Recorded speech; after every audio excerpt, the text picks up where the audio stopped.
All right, we're back with a video that I'm ultimately going to dub as optional. We're doing some more CodingBat. There's only a few more string array questions left, and I figured I'd go ahead and knock them out. If you don't need the practice, feel free to just skip this video. If you just kind of want to see what my answers are like, what my solutions are like, go for it.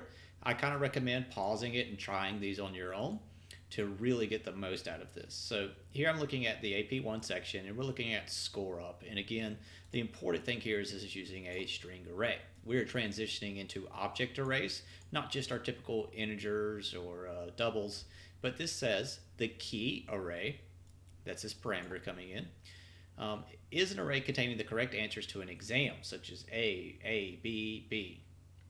The answers array, that's this parameter coming in here, contains the student's answers with a question mark representing a question left blank.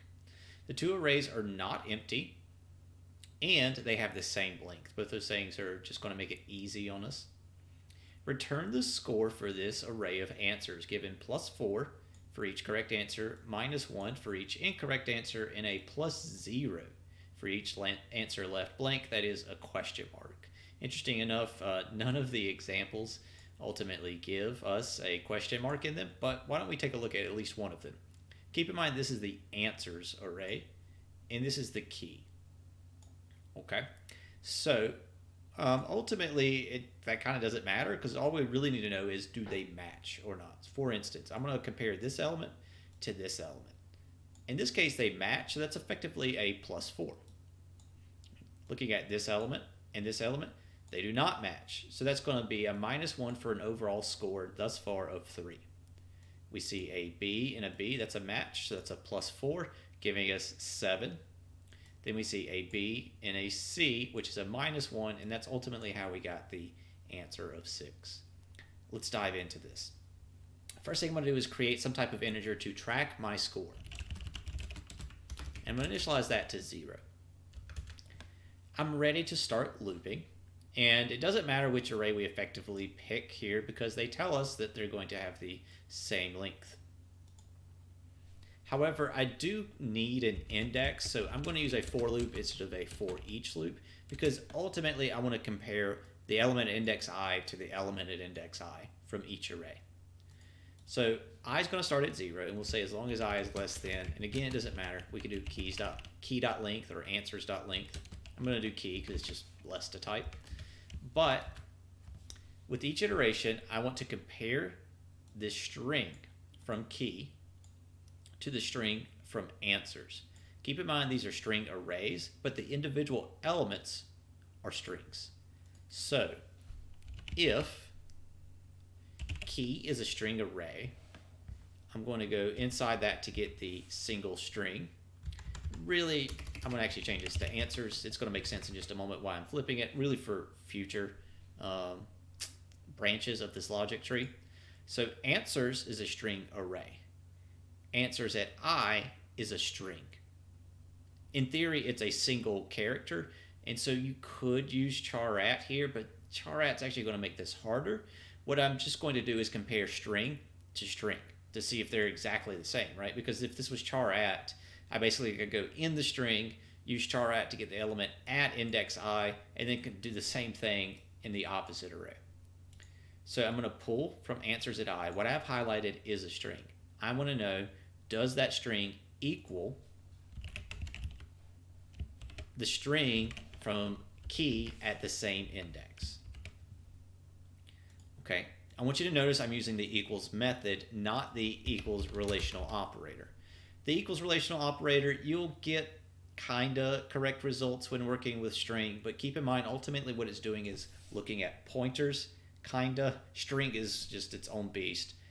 What you really want to do, and this is what I'm really going to stress, is whenever you're making a true comparison between objects, you want to know, do the objects have the same state? You're thinking about an equals method, not the equals relational operator.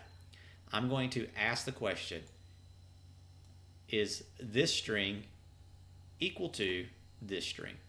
In the event that it is, we get a +4, so I'm going to take my score and we're going to do score plus equals 4, which you should know is the same thing as score is equal to what it was, but we're tacking on 4. Okay? I need to now handle these other situations, and I'm going to kind of go an incorrect route, kinda, and we'll see why it's probably an incorrect route. I'm going to tack on a branch to my logic tree where let's look for the incorrect answer. Right? In theory, an answer would be incorrect if it does not equal the element at key. Okay, the way we're going to end up ultimately expressing that is using the not logical operator. The way I would read this is if answers at I does not equal key at I. Whatever value we get back from here, we're going to kind of invert it, and the not logical operator kind of helps us make this super clean. Effectively, I'm saying if it is false. You could do that. Right? You could say if the result returned by equals produces a false value versus if it produces a true value. But the not logical operator effectively does the same thing by being a little bit cleaner. And once you express it in English, it makes sense. If answers at I does not equal key at I. Okay, this is an incorrect answer, right? So we're going to take our score and we're going to subtract off 1. Now, if they leave it blank, it's a 0. So my first thought is that we don't have to do anything in the event that it is a blank. So all I'm going to do after the loop is over is return my score. And as I said, this is going to be a slightly incorrect solution, and we'll see why.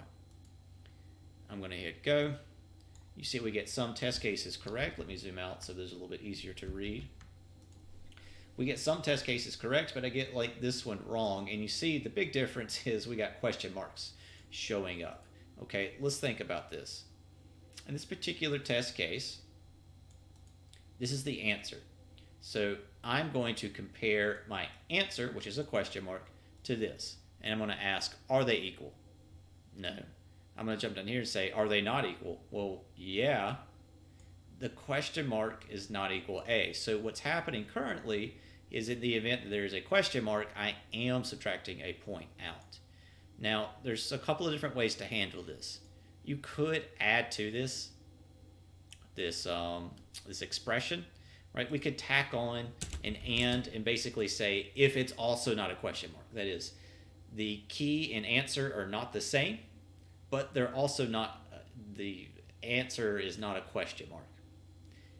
I actually think it's easier, and it's almost interesting that they did a +0 here, because I think they wanted you to trend that way. Let's zoom back in.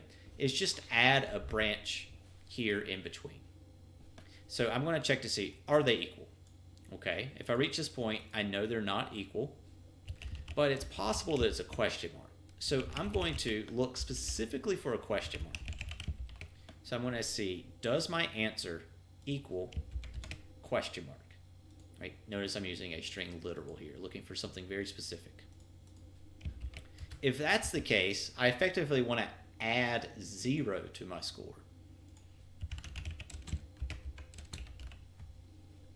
We're going to try that out, and we see that we do have a correct answer. Now, this is a little bit weird to me, right? Adding 0, effectively doing nothing, but I do think this is cleaner than the alternative and what I would recommend. Let's look at our next problem. This one's called words without. Given an array of strings, return a new array without the strings that are equal to the target string. So we're going to have a string array of words. We have a string target, and we want the words that are not that. Let's look at this example. Here's the string array, words, and I don't want A. Ultimately, what we're returning is a string array, and that's actually what makes this difficult. The reason being is that I need to properly size this array, right? But I don't know what that is in advance. You have to set the length of the array in advance before we can start transferring elements over. I don't necessarily know how long that is. There's a lot of different ways you can accomplish this. Ultimately, what I think is the most simplistic approach, based on what we know, is to simply let's loop through words and count how many of these strings don't equal the target. Then we'll make our array that is the exact size we want. Then we'll loop through again, transferring elements over. What do I mean? Let's first get our count. I'm going to create a count, and then I'm going to loop through words. Now, I ultimately don't need an index because I'm just counting how many of these things match, right? I'm just going to end up using an equals method. So we can actually use a for each loop. And I do recommend because it's kind of clean. Also, we need the practice. So I'm looping through words. It is a string array, meaning each individual element is a string. So I will say for each string, which we will refer to as whatever you want. In this case, I'm going to call it a word in words. Okay. I'm going to ask with each iteration if word equals my target. More specifically, if they are not equal. That's what I'm looking for. That's what I care about. Right? Every time a word does not equal the one I'm looking for. For example, I'm going to loop through, I'm going to check those two. I will see that they are equal, so nothing happens. I'm on the next iteration. I will be looking here at this B. I would see that those are not equal, and so we would increase our count by 1. That is count plus plus. I'd move on to the next one. I would see that those aren't equal, right? C does not equal A, my target. So we do a count plus plus. I would then be here, look at these two, see that they are equal, so nothing would happen. Ultimately, I end up with a count of 2, and that's how I know how large my array should be. We're now ready to create that array. So I'm going to create a string array. That's ultimately what I need to return. I'm going to call it RTN, and it is going to be a new string array with a length of count. So at this moment, I'm going to have a string array that is the exact length that I need it to be. It's filled with null values, the default value for an object. String is an object. I need to actually go through and transfer the elements over now. Okay, this is what I meant in that we needed a length in advance because we got to create the string array in advance before we can actually transfer elements into it. Let's actually transfer those elements. And actually, as it turns out, I need an index, but it's a little bit different. I need an index to track my destination, where I want to put it in RTN. And I'm going to make that in advance. The reason being is it's not exactly a direct correlation. I basically want to put the string into the next available index, and then every time that I do a successful transfer, I then want to increment my index, so the next time that I need to put a string into my destination array, RTN, it's already in the correct index. It's already at the right spot. But that being said, I don't really care what word I'm transferring from words. I don't care what index it's coming from. I just care about the index it's going to. I've created the destination index already, but the fact that I don't really care about an index for words means I could use a for each loop yet again. So I will say for each string, which we will refer to as word in words, if the current word does not equal my target. If this is true, I have found a word that I want to transfer. Okay, so I'm going to stick it into RTN at the current index.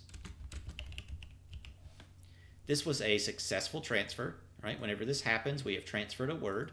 So that's when I want to actually increment I.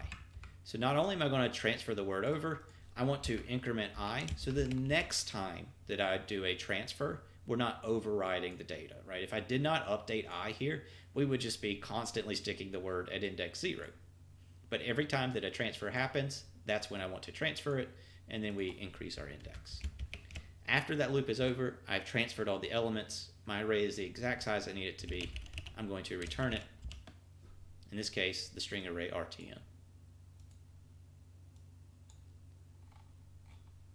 And there we have it. This is ultimately the way I would recommend doing this one. You could have maybe have gotten by with just a standard for loop, but I do recommend practicing the for each loop.